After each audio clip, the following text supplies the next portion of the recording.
Aujourd'hui, nous avons présenté donc à la presse ce que nous appelons nous l'Hospitality Report, donc qui répertorie donc toutes les données chiffrées que nous avons pu tirer de l'année 2016, donc sur tout ce qui concerne les facteurs de développement donc du tourisme ivoirien, mais également tous les points d'amélioration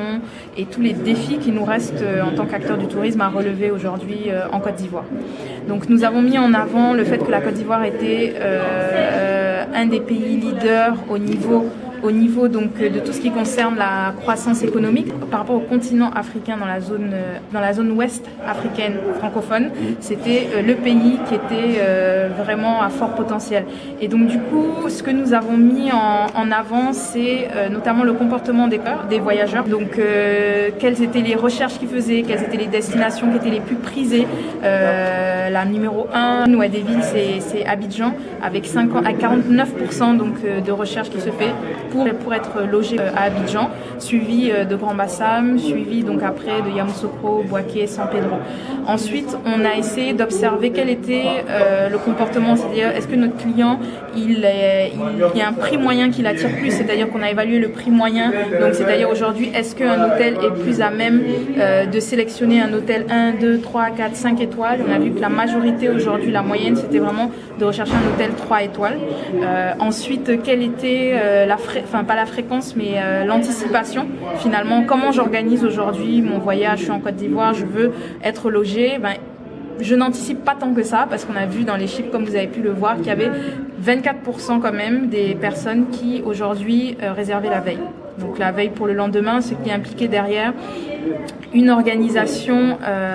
très minutieuse de la part des hôteliers qui se doivent d'accueillir le client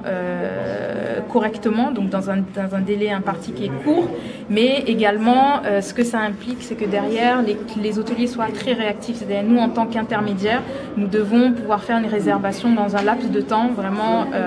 très court pour pouvoir satisfaire derrière le client. On a également parlé de toute la partie e-tourisme, donc le e-tourisme notamment sur la comparaison avec nos frères nigérians et kenyans qui aujourd'hui ont su développer les moyens de paiement que sont le paiement mobile et parce que leur taux de pénétration d'Internet aujourd'hui est à plus de 50%, ce qui est d'ailleurs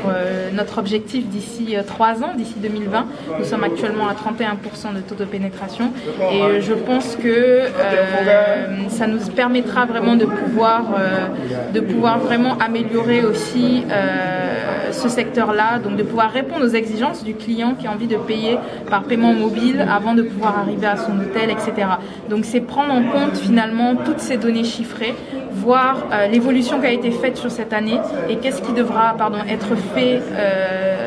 de manière minutieuse donc sur l'année qui a déjà démarré 2017 pour pouvoir améliorer donc toutes ces données-là. Vous avez vu toutes les évolutions, enfin les estimations qui ont été faites entre aujourd'hui et dans 10 ans, donc entre 2017 et 2026, avec des progressions en termes